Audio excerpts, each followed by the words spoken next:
Welcome to the Bang the Drum podcast, the 2K edition. Training camp previews. We'll start with the East. We'll talk about that. But we are up to 2K, Stevie Boy. It went a little quicker. We probably wouldn't have done a 1K and 2K. Things happen quickly. Got to keep your eyes on the ball, as they say.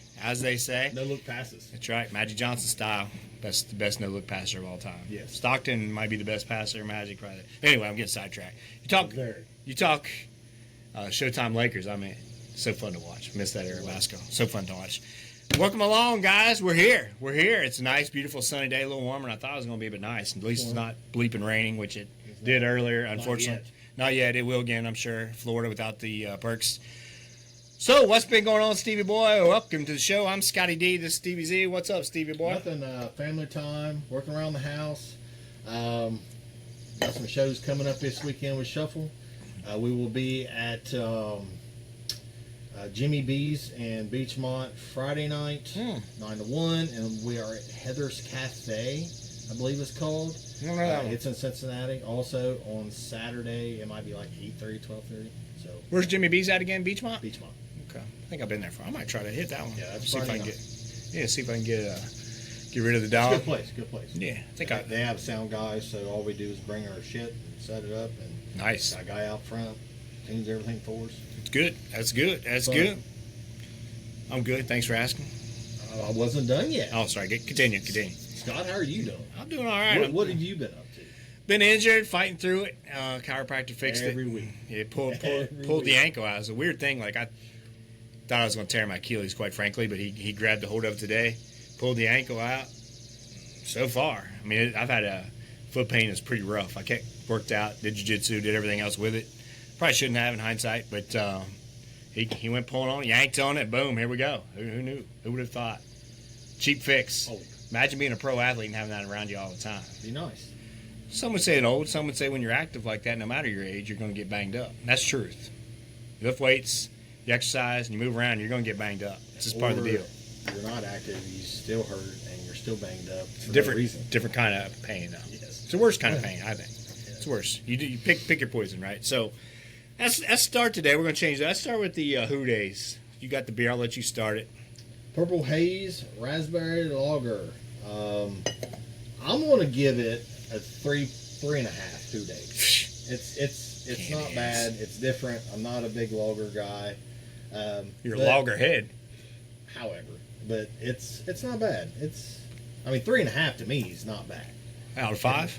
Yeah, it's not bad. It's above average. Mm-hmm. Yeah.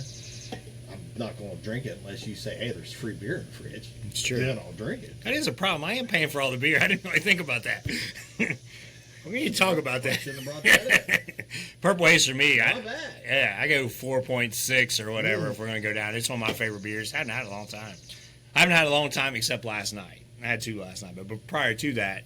So it's a Bita Brewing, ABITA, out of New Orleans. So I've had these in New Orleans more times than I can count, and I've drank them around here more times than I can count. Another one, we may get the Amber Sounds something. like you might be ill. I do. It's been a long time, though, unfortunately. A Bita Amber is really good beer, too. So did you show the can so they can see it?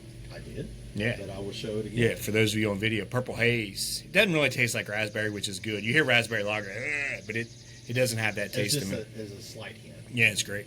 Jimi Hendrix would be proud. So I'm smoking a, what is this called? I have to look it up again. Monte Cristo Espada.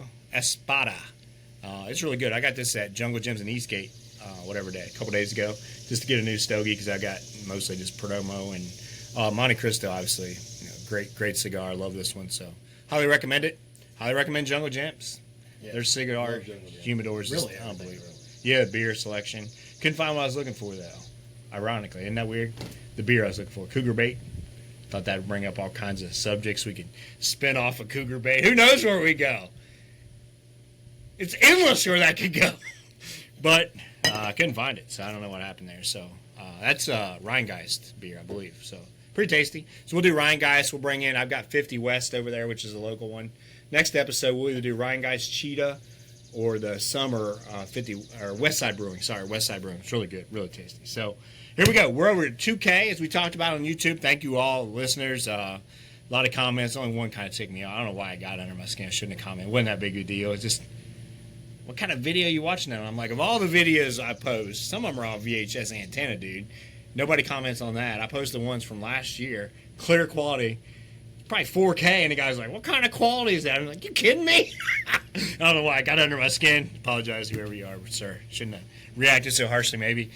But a couple things come to mind as I'm watching through these tapes. You know, we talked about Jamar before, but I think it was Don Criqui who was unbelievable as an announcer. I mean, not that long ago, I was doing Notre Dame games. Kennebrew, if you remember Kennebrew, that big running back for the Bengals, what was he, 250, 260, something like that. Probably got a little too big towards the end of his career. I think he played Buffalo maybe or somewhere after that. I think we all do. Yeah, it happens to all of us. He's running and he gets tackled. You know, it's just a no play. So I'm trying to be patient and walk through these because they're bits of games. They're not whole games. I've got whole games and then these are bits of games, 86, 87, 88, whatever. So he runs, and then Criqui said, hey, this guy was a track athlete, and I think he's with Trumpy. What? You know, they're joking around. He supposedly ran a faster time in high school than Herschel Walker. I'd never heard that before. Our daddy. So that tells you he should have got his ass in shape. Who knows what could mean. He was a good running back, honestly. Yeah. Really good in the goal line. He was brutal. I got two things. One of them is going to be a little controversial. One of them's not. I'll get your opinion on it. But the thing that always stands out to me when I watch these older tapes is the announcers then versus the announcers now. It's not even close. Don Criqui and Bob Trumpy were second or third best then. You know, Madden and Summerall, in my opinion, were the best. Probably most. You rate the top 4 or 5 groupings then versus the best now, it's not even close. Part of it's not even the announcer's fault. It's the whole production value, the pregame, the halftime. It's all goofy Fitzpatrick, even Whitworth. They're all just trying to be jackasses, right? They don't really talk about football. Back then, they hired, what I always said, the adults were hired who were trained to be announcers. If you remember Madden, the movie's coming out, but they talked about it. They just didn't say, hey, you're John Madden, you get the number 1 role. He had to work his way to it. Crazy thought, I know. Right. He had to work his way up, and he got better by the time he got up there. But, I mean, even like, Al Frank and Dan on Monday Night Football, outstanding. And then Deerdorf wasn't there. I thought he was, but he moved there, I guess, in 87. So 86, it's Deerdorf, and I think it was Dick Enberg. I mean, geez, Pete. And the guys that you had, Charlie Jones was outstanding. Merlin Olsen. I mean, they're all just. And the biggest thing I think is this: they were trying to be professionals. Yeah. They did their work. Yeah. They knew what they were talking about, and they were professional. Your thoughts? So, 100% agree. I will say the amount of games that are televised nowadays is just, it's like, it's hard to get that much or that good of an announcer in every game. Now, well, pros they were all televised then. College, I agree with you.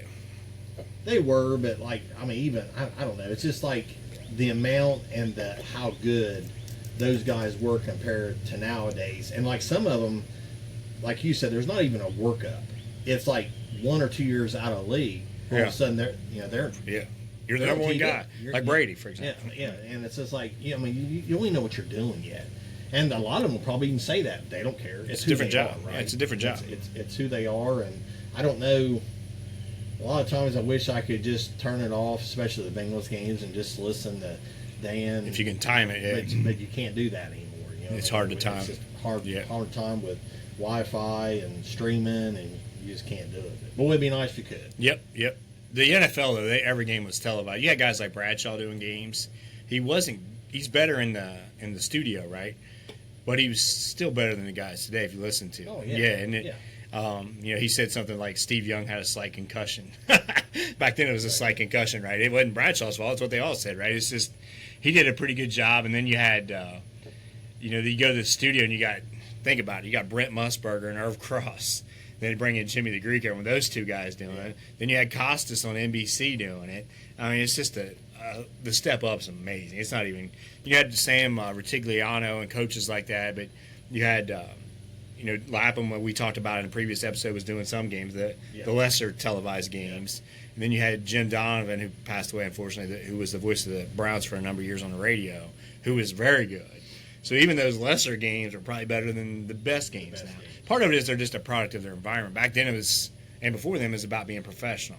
Yet Howard Cosell was a little, not gimmicky. That's not the right word, but he had his own. This is Howard Cosell. He used to be able to do that really good, but he was still pretty good. Yeah. He wrote people the wrong way, but that whole environment, it's like, well, you're just well, the people before me did it that way too, and the people slightly after me did it that way, and then all of a sudden there's a cut line about 15, 20 years ago where everything changed, and I honestly, it's a controversial one here, Dan Patrick and Keith Olbermann. I got in a debate with a guy I didn't even know. He was a friend of mine. We're at a bar, and he's like, oh, I missed him so much. It's like 2008. I said, I don't. Because it's El Fuego. That's where it all started to me. A lot of it started with that. Right there. And everything, it was about Stuart Scott on him, you got to create your product, your brand, instead of being a professional, right? And then it bled into basketball and everything else. What's your brand, not the players.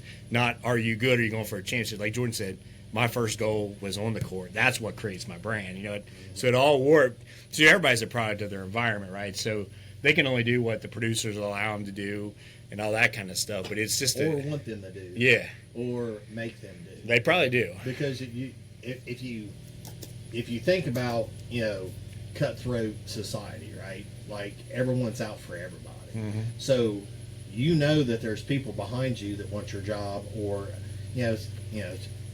just like quarterback. If you don't do your job, there's going to be somebody behind you coming to get it. Mm-hmm. And I think it was the same way. They had to make their niche because they thought, well, Keith Olbermann's a really good example.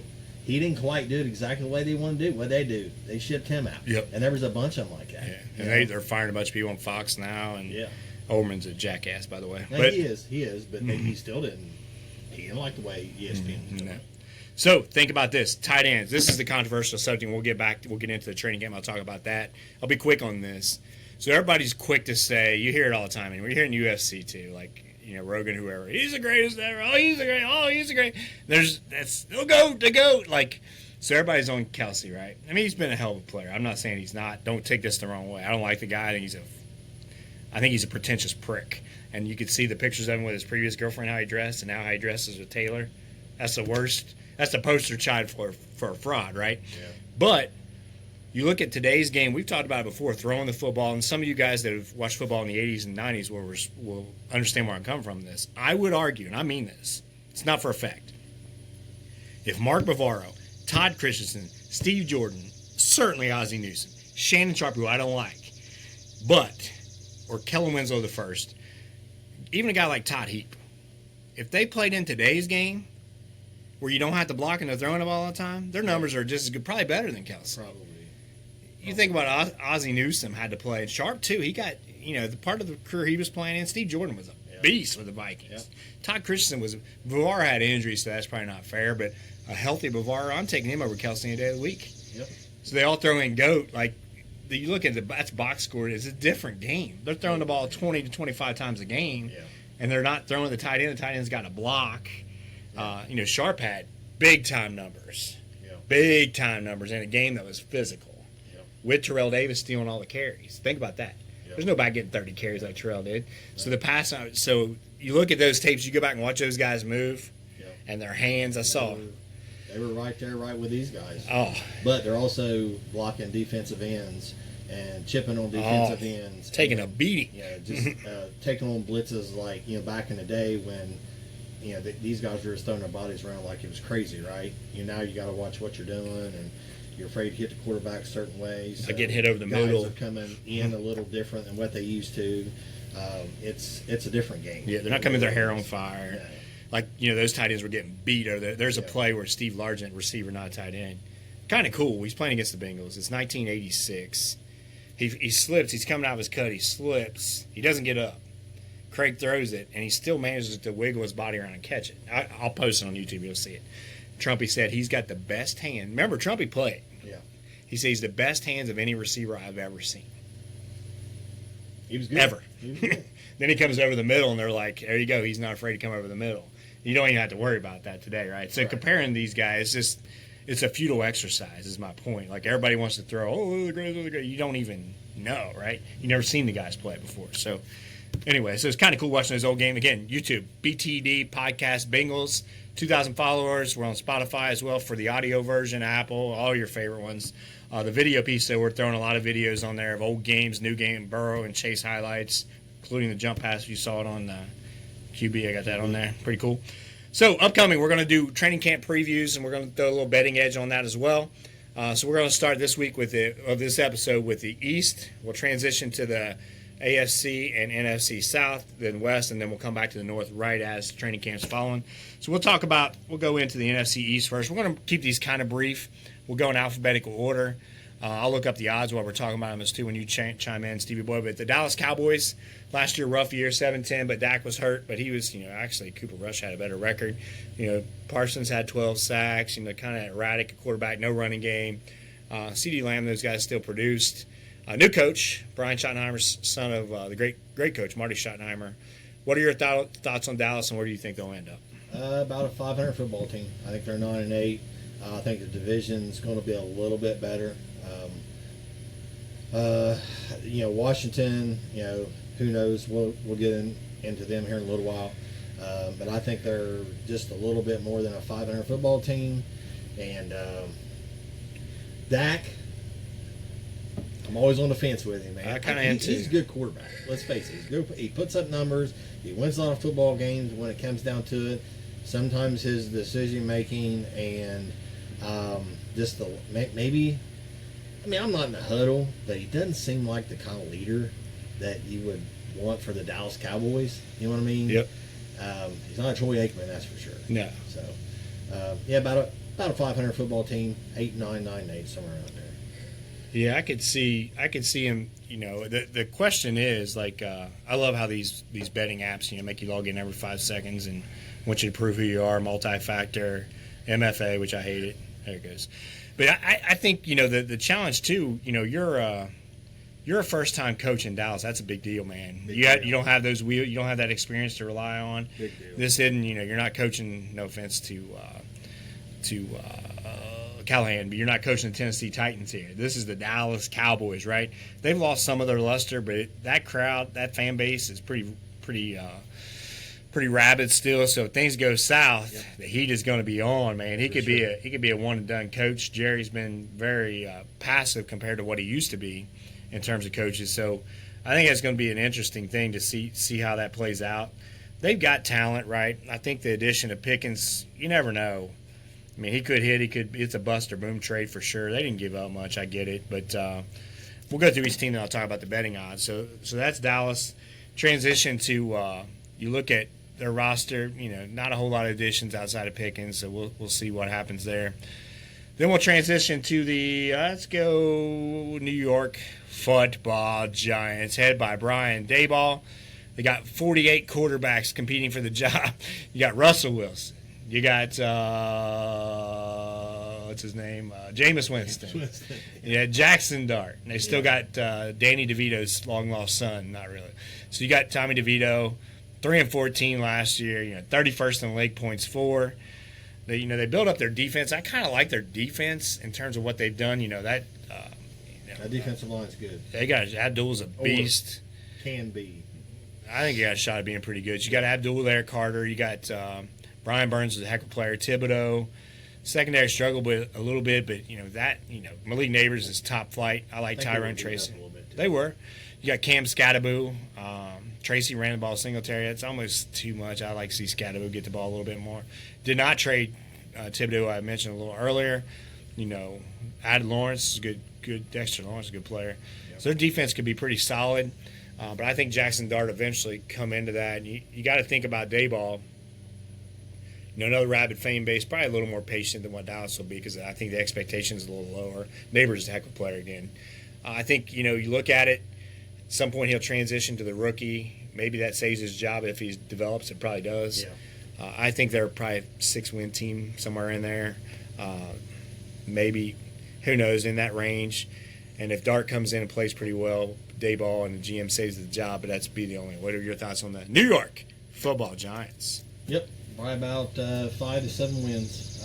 Defensive line should be pretty good. I think they'll be better in secondary. Neighbors is next level. He is. He's tough. Quarterback-wise, it always matters who stung you the damn pigskin. Probably won't be that fun to watch, to be honest with you. They shouldn't be. I'd slow it down. Yeah. I don't. But yeah, I think Scattaboo needs to definitely get some probably more touches than he's going to get. And he may be like Chase toward the end of the year. He may get more touches. There's no doubt in my mind he can do it. Yep. We both loved him coming out. Yep, so. absolutely. I think he's a good pick for him. It's going to be tough. You think about, I don't know. It's just this division's got on the making. You got two potential powerhouses, and Dallas is not bad by any stretch of the imagination. So, yeah, I think Neighbors. I don't know. His numbers might go down. I don't see him throwing the ball over the yard like you said, but he's a heck of a player. So, transition into the world champion. It kills me to say it. Actually, I don't really care. World champion, Philadelphia Eagles.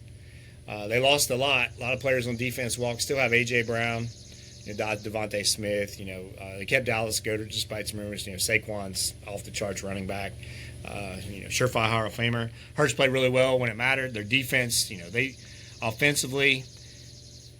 Things just went awry here on my computer. That happens every once in a while. Offensively, top 10, I think they were. They finished 7th in points for, 2nd points against. That's a championship making team. Their defense. They obliterated the Chiefs, which I loved, in the Super Bowl. They took them down.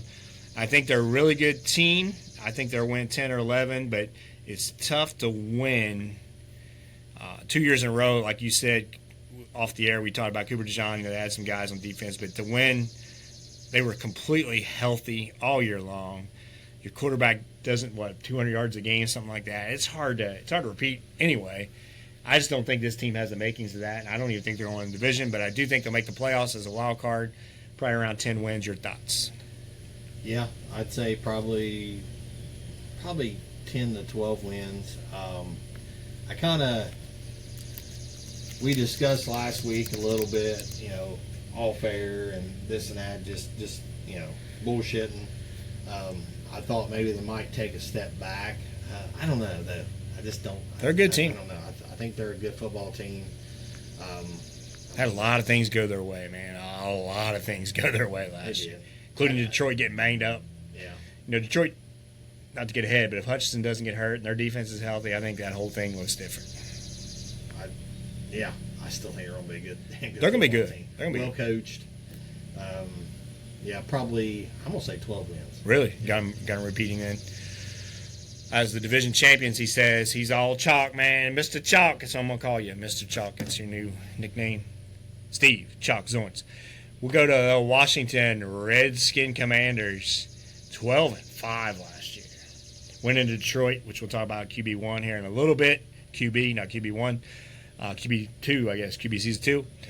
Heck of a year. Dan Quinn doesn't get a lot of credit. He's won everywhere he's been in some form of capacity. Certainly did with Atlanta. He was a really good defense coordinator with the Cowboys. Heck of a year last year. Went into Detroit, took it to him, and really, they ended up getting blown out in that Philly game. But man, they made a lot of hurt themselves a lot right throughout that whole game. Yeah, they did. That's a young team. That's what happens. But Terry McLaurin, top flight receiver. They had Noah Brown. Traded for Deebo Samuel if he's healthy. Him and McLaurin really fit each other well. Added Laramie Tunsil, big time signing. You still have Robinson. I think Jaden Daniels. I'm hit and miss on him, but man, that system's so good for him with the way Kingsbury calls games. You can do that in today's. Cam Taylor-Britt called a college offense. Zach Taylor got mad, and they end up putting all kinds of points on him. But he's right. He's absolutely right. No business for a defensive back saying that. He's absolutely right. But in today's game, that can work, as we've talked about numerous times. Yep.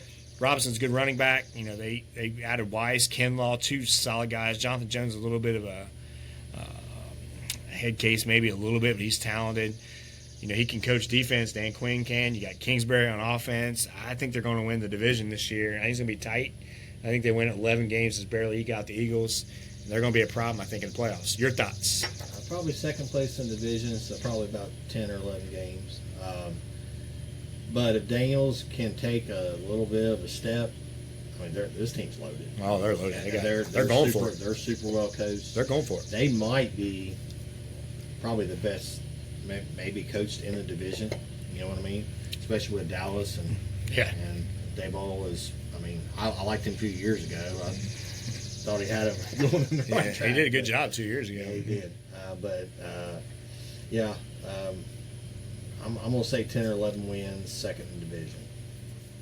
So the NFC East, The only way the Bengals would play them would be in the Super Bowl, which would be nice. The Eagles are favored to win the division at minus 170. Washington's plus 240, so fairly close. Dallas way back at plus 675. If you want to take a shot at just making some money, that'd be where I'd go probably, given the odds.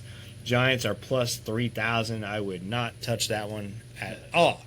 So now we transition to the division we care about a little bit more, the AFC East.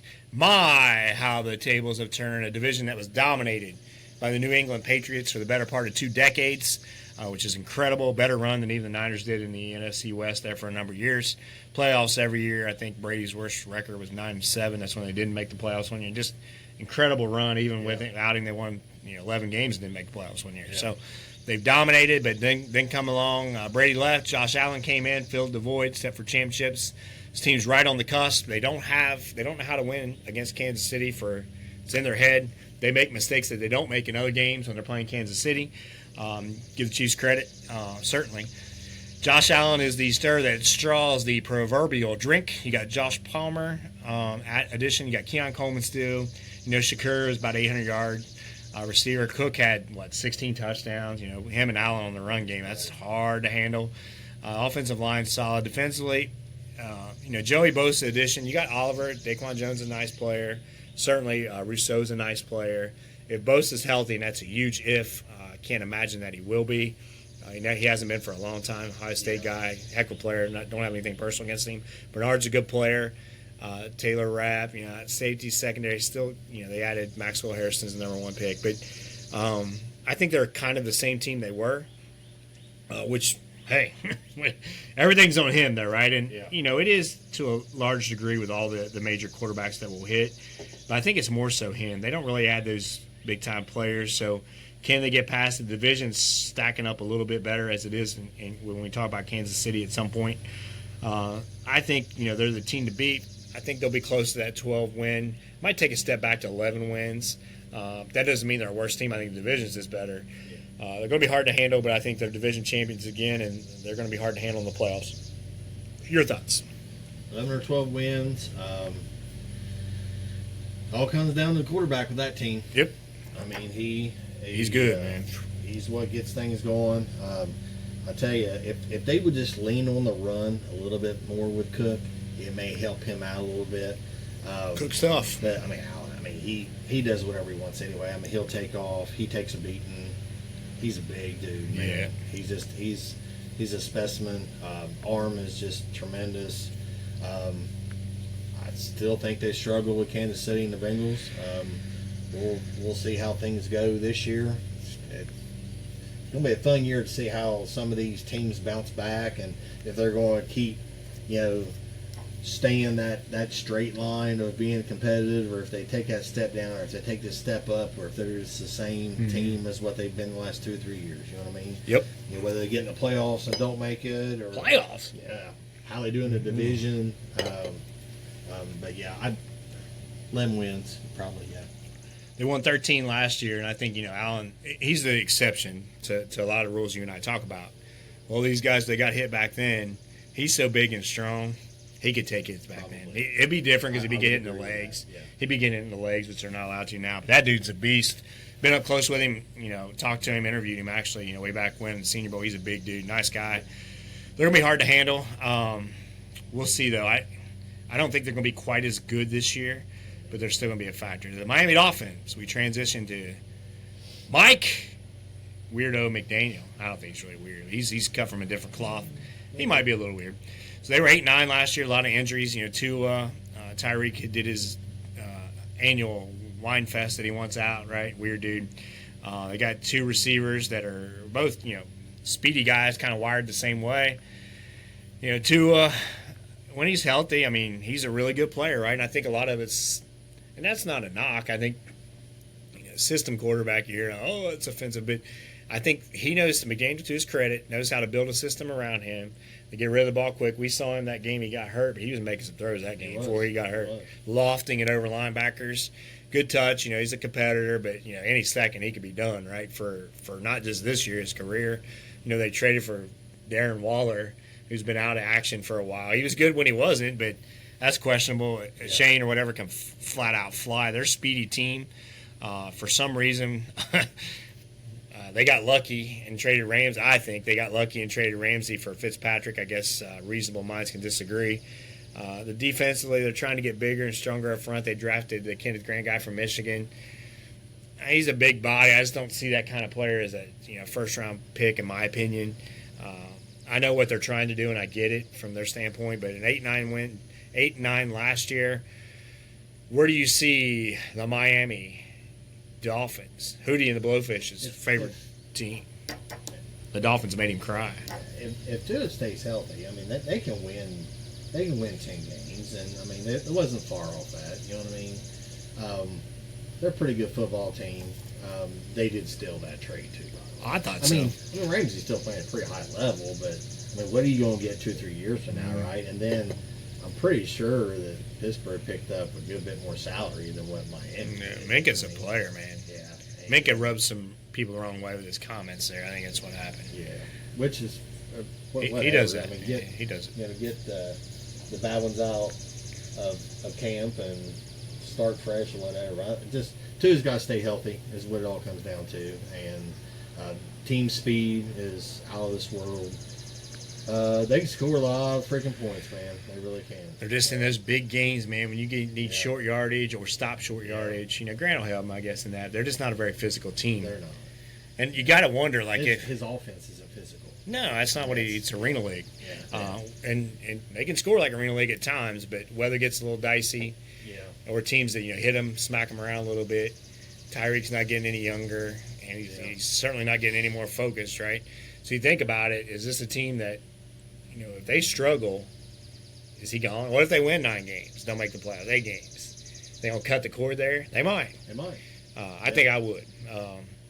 They had Flores before that and the whole controversy with Tua being his quarterback, but Flores is a damn good coach too, and they let him walk. So you never know. He's done a good job in Minnesota. So I think the same. I don't think they make the playoffs. I think there's 7 or 8 wins. I think Tua gets banged up. I don't see him being that much of a factor, really. Got Zach Wilson. Quinn Ewers kind of interesting to see what they'll do with him. If things go awry with Tua, is it Zach Wilson or does Quinn Ewers get in there? Yeah. Zach Wilson, you never know. A guy like him might turn around. I thought he probably had a shot more so with Denver, but didn't come to fruition. So now we transfer over to the New England Patriots, who Gerard Mayo, speaking of one and done, Gerard Mayo, 4-13.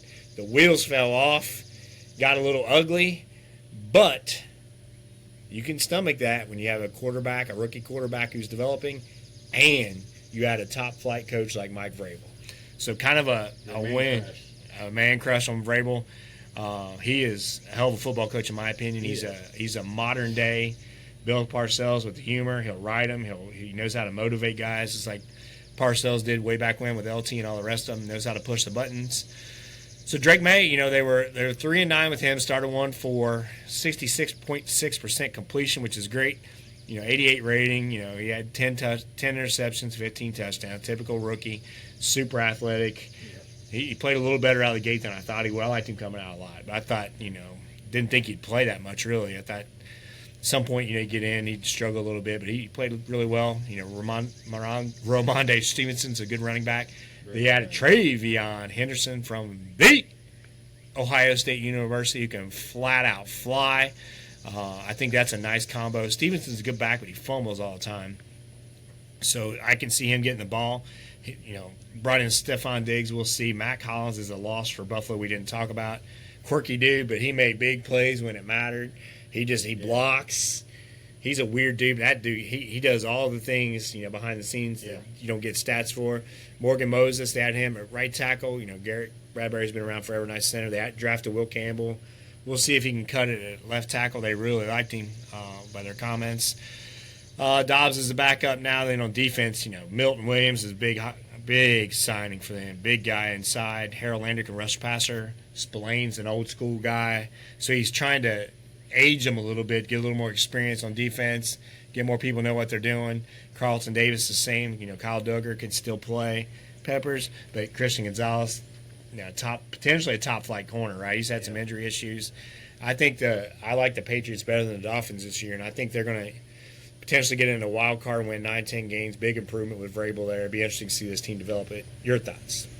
I don't quite see them winning that many games. I'm more of a 5 to 7 probably.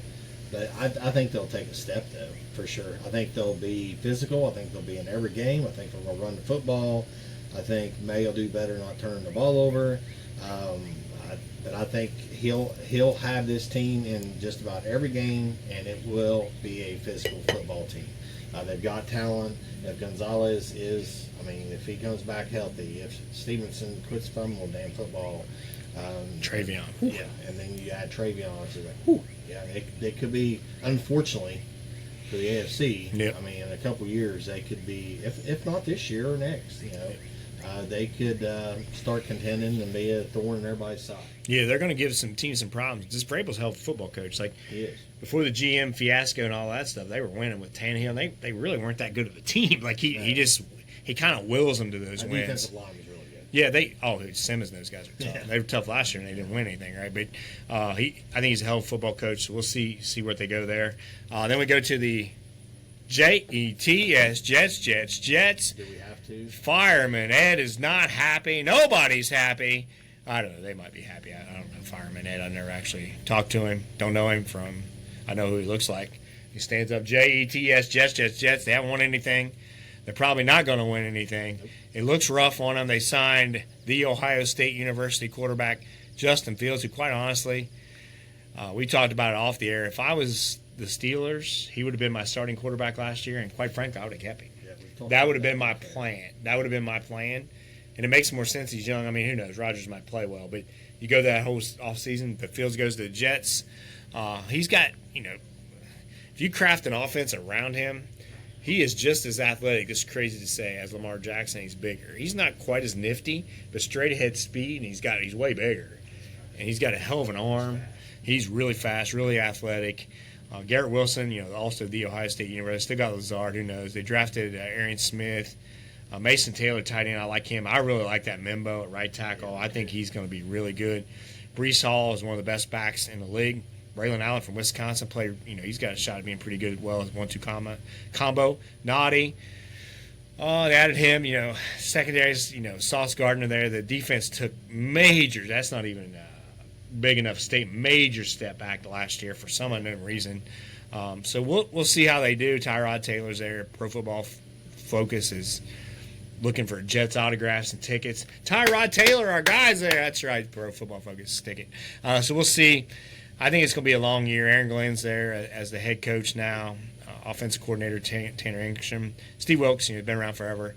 I think the Jets are going to really struggle, but if they're competitive and do some other things, be in this quarterback derby, everybody thinks this class next year is going to be really good. So maybe that's not a bad thing for them, right? Yeah. So ride it out with Fields, see where they're at, and then go from there. Who knows? Maybe they strike gold with him, and he's the player that they want him to be. It's not like they didn't give up much to do it. Nope. I'm not sure what his salary is, but what was it? It's a limited contract. So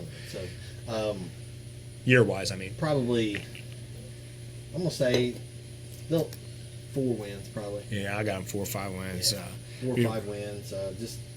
If the defense plays better, they'll keep them plenty of game. And if Fields can move the chain, isn't that what it's all about? Get first downs. Yep. Maybe they can do something like the college scheme, like they're doing with Daniels in Washington, where even Lamar's a college scheme to a large extent. Yeah, especially with that big ass back behind him. Yep. Oh yeah. But maybe they can move the chains, keep the opposing offenses off the field, and make these games closer. So. Yep. Slow it down, make it ugly football. That's the only chance they really got. Yep. So the Bills are heavy favorites at minus 330. Patriots plus 625, so it's a landslide.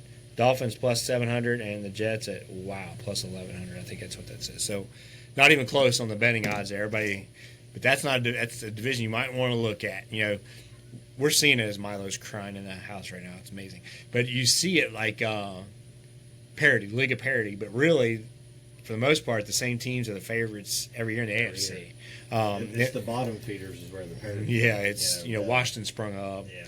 You get some of that, but once you get that big name quarterback, the Bengals have missed the playoffs 2 years in a row, which is my complaint. Like once you have one, you shouldn't be missing the playoffs. Mahomes is always in it. Allen's always in it. The big guys are usually there. So that's it. That we'll do the South next time. Now we transition to quarterback season 2 on Netflix. We'll talk about a few notes here. You can start if you want. I got a few things to chime into. Tell me what your thoughts are on. We finished it all. We're just going to cover it all today. Quarterback season 2 on Netflix. I thought it was done well. I thought Peyton and his group did a good job. I thought Joe was, I won't say by far the best, but he was good. I really liked Cousins too. Golf was okay. I mean, all three of them was fine. It was fine. I just really liked how Peyton really helped Joe with like the break in, and like it was like a 5-minute. There just wasn't much to that. He was at his home for just a little while. You know what I mean? Then the rest of it was at the stadium. Maybe Came back to stuff with it kind of came back to football. A little bit more football, I think, with Joe. The family aspect. I mean, the other ones have wives, have kids, but I still felt like with Joe, it was they really tried to emphasize family, friends, relationships. What it means to him, what it means to, heck, on Monday nights he plays, video games with his buddies from high school. Yeah, you know what I mean? Like, probably not too many NFL quarterbacks that do that, right? So, I thought it was good. I enjoyed all of it. I probably won't watch next year because Joe won't be on it. Same. But, it is what it is. But I enjoyed it. It was good. Yep. I'll go through a couple comments and you can. I think, Burrow, it was better than what I thought it was going to be. And I think a couple things from Burrow. He was very likable with his family. The Chase family and his family together is really cool. That was really neat. I think, Cousins, the motion stuff in Atlanta, how they didn't alter the offense for him is unbelievable to me. Yeah. You think about the Washington game, he said, we played the perfect game and we lost. Burrow, you could feel the frustration there big time. Sure. And then the Carolina game, pre-game he's with Gesicki and the receivers T and Chase. Like, just don't put it on anybody else. Let's go win. That was a frustration with the defense, right? Yeah. He did a good job of avoiding that and not letting it come out public. Yeah. But it was there. Said Jamar is one of the best players of all time. That was big time. Did you catch Spags' comment to him? Yep. Huge. He wasn't going to say anything because Mahomes. And said, "I'm not just stopping you right now." Yeah, you could tell he meant, look.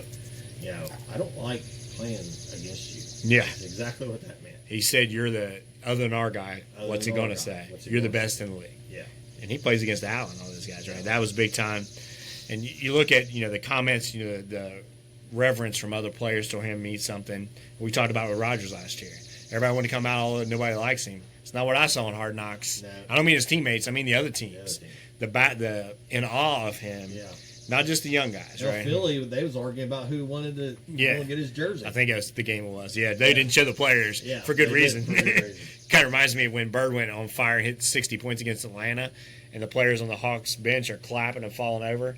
Fratello brought the whole team in and made them watch it over and over. Not him hitting the shots, them celebrating and find their ass. That's why they didn't show it, right? Because they would probably done that. It's pretty good. But Spags' comment was big time. Couple things here. I thought, I think Goff, I think it's just his personality. I think he doesn't show anything, but he comes off a little pretentious, and his wife is just like, how'd you do, honey? Oh, I'm great. It's just kind of, I want to puke. Like, how was your day? It just didn't seem authentic to me. She seemed like a Kardashian reality TV. It sounded fake. Even my wife said it sounded fake. Just disgusting to me. And she's, a cover model, which makes sense. But Cousins, I thought he was hurt. And the media doesn't talk about it. The fans don't know about it. That shot on his elbow was legit. Mm-hmm. He couldn't even feel his hand. He kept playing. That guy's he gets a lot of grief because he's only won, one playoff game. But he's always there. And you could tell the teammates, and that the moment, if I was an emotional guy, the moment when he went back to Minnesota, and all of the coaches, the players, all come back, hugs, embraced him, Flores included. He said, I wanted to stick around because I know what those guys meant to me. He didn't walk off the field even though they lost. I think he's a class act. That's what you want in a player, a quarterback. I thought that he showed very well. Goff's very accountable, too. Very accountable. He took the grief. And Goff, for all the grief anybody would give him too, man, that ankle, he's tough as nails, man. He's not very athletic. When he was at the Rams, he took a beating, just kept getting up. You got to give him credit. He's a heck of a player. He's got good offensive line, Detroit. But, he took some shots. Those quarterbacks like him that hang in there, I mean, that was part of one of the episodes. All three of them guys hang in there and take shots, and they're all three pocket quarterbacks, Yep. It was kind of a weird thing how it all turned out. One playoff game out of the three of them, and he loses. That's not what Netflix or anybody else probably expected of that. And then Ben Johnson, who I loved, I said I would send Zach back in this, for him or Vrabel. But did you see the stumble play? Yeah. That's incredible. Yeah, it is incredible. So Goff comes back if you didn't see it, if you're not going to watch it.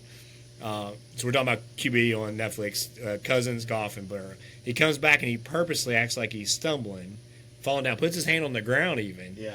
Gibbs falls down, acts like he falls, and the ball's loose, and you hear the defense going, fumble, fumble, fumble, and he turns and he's got the whole time. Bam, touchdown.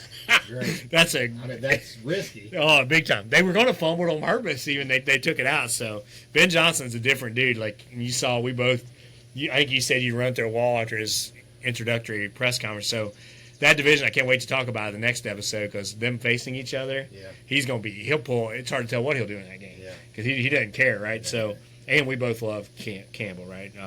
So I think, I thought Zach showed himself well here, though. We talked about this last year. So did countless other people. When Burrow's on the sideline, everybody's doing the lip reading. Fucking, that was horrible. Fucking horrible. Even though they won the game. Fucking bullshit. That was embarrassing. And just embarrassing. All the lip readers, including me, were right. That's exactly what he said. And they all asked know what he said. No, that's like that. But what Zach came into that and said, hey, sometimes he's smiling. He's got a little smirk. Sometimes you come into an emotional situation and you know it's going to be one, and that's what you get. Yeah, it's emotional. Tip of the cap. Yeah. Tip of the cap to him. I think that's why the players like him, right? And he, we give him grief for I do more than you do. But I do think he's authentic. And when he says, when we're still in this and all the rest of them like, fuck you, go make him play harder, he really believes it. He really believes it. I wish there's some evidence to that. Oh, absolutely. And I wish he had a little more kick to him, a little more Vrabel to him, a little more old school. When I don't think they'd start out 0-2 and not know what the hell they're doing if he did. Right. But he believes in his team. I firmly, I think it's. I thought the samurai swords was pretty cool. Pretty cool gift. I'll take one of those. There's an episode of Duck Dynasty where he gets one. Yeah. Kind of funny. Know if they got that. But I'll let you talk about the Denver game, and I'm going to mention a piece of the game too, and then we'll get close to wrapping this thing up here. Yeah, we hadn't really talked about discussing this, but as I'm, you go back and you watch, a lot of the replays and stuff, especially if you go back and watch, Chase Brown or Chase or Burrow, and you watch a lot of the Bengals highlights, right? But then when you go back and then like something like this is nationally televised, and then this show is pretty freaking huge. And you see a play that happens, and it's the Hail Mary from Nick's. Who was the receiver? I can't remember now. I can't remember either. But anyways, he catches the ball. It's it's the Hail Mary at the end of the game. He catches it, and he for sure the ball is not secure. And then when he hits the ground in the end zone, which he has to secure, the nose of the ball hits the ground, and it's just okay, how many times have we seen plays? Not even as bad as that. Go against the Bengals. And it's sure. What's going on here? Why can't we be more consistent? And I hate to even say this because of how things are, but why can't you go back and just look at this and just be like, okay, this play happened here in this game. Have it right there. Yeah. You know what I mean? And it's okay. This was this call. This is this call. We can't. These calls got to be the same. Yep, they're not consistent, and they're not. There's no precedence on that stuff. But it can cause football. It can cause. It could have cost them the game. Seasons. Could very easily cost them. Yeah, I mean, granted they didn't make it, but at the time, I mean, they had another game to go. You didn't know what was going to happen. Just super aggravating to go back and then to see some of the shots that Joe takes, and not to get calls. Like some of these other guys do, just super aggravating. They're throwing guys out of the game if they hit Mahomes that way. Yeah, just super aggravating. Yeah. Okay, that's it. Hey, I'm with you. So on the game that I'll point out, the Steelers game when he got his jaw smashed. Yeah. we didn't know it was that bad. You hear it, that's did. scary. Yeah. You hear that, if we've been hearing that, oh. Was that how I thought my neck was broke? Yeah, that's bad. Volson is so fucking bad, dude. I promised I wouldn't F-bomb it. I don't know how this guy's on the team. I will bang on the Bengals. That guy should not be on the team. I don't care if you're paying him 2 cents. He's off. Well, if you cut him, you're paying him nothing. Nothing's guaranteed. I mean, if his salary's 2 cents, I'm saying you keep him. It's not worth it. He's a roster spot. He doesn't just get beat. They'll all get beat here and there. It's bam, he's beat. In that game, you don't have a chance. No. He just gets smoked so many times. His whole career. He just his set's not very good. He's not balanced. Guy jukes when he's off balance. He's not very good, man. It's not personally, and I think he's a decent guy when you hear him talk and everything else, but he's off. He's not good. He might be the worst guard in the league. They kept. He might be. Was that Bobby Hart? I think him and Kappa was ranked last and next to last. They kept Hart forever, and then they kept Isaiah Prince forever. Yeah, they just hang these guys around like he is awful. I mean, he can't. If somebody gets hurt, he can't be in the game. No. He destroys your offense. Like, how many plays did he give up? He didn't even play that much last year. It's embarrassing, and I don't know. It's just frustrating to see it. He could have very easily been done. Your quarterback, you whiffed. Yep. Just got smoked right from the. It's embarrassing. So one quick point here. Again, this is not apples to apples. It goes against everything we talked about comparing players. But for reference sake, career, Tom Brady, completion percentage, 64.3. Played in a different era. Peyton Manning, Montana and them is a little different even, but you're getting closer to the same era. We'll just look at the last few years of Peyton Manning, 13, 14, 15. 68, 66, and then he had the bad year, right? 68.6 before that led to year 12, 13, 14. So you look at Brady, so you're getting into more modern era, so you're not looking all the way back. 2017, 66, 65, 60, 65.7.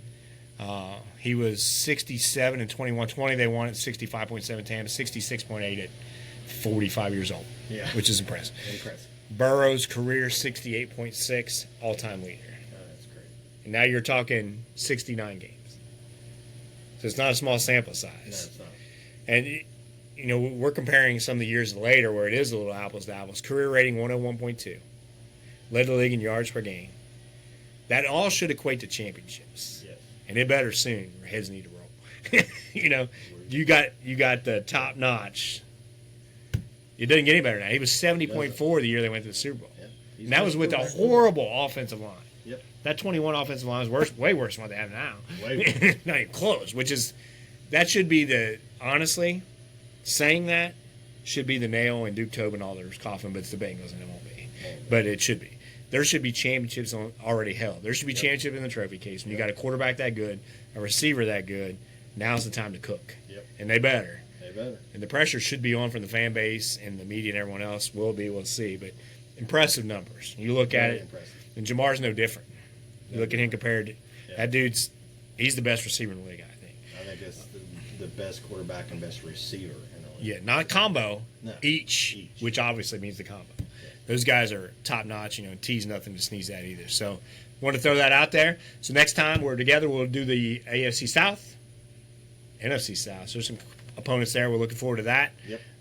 Kind of interesting divisions, more so than what they normally are. We'll talk about Callahan, the rookie. Yeah. Kind of interesting. So wrap her up, Stevie boy. Anytime we ever go anywhere, it seems like we have to have road rage. So please, all slow traffic, stay to the right. Peace out. Peace out. Talk to you soon.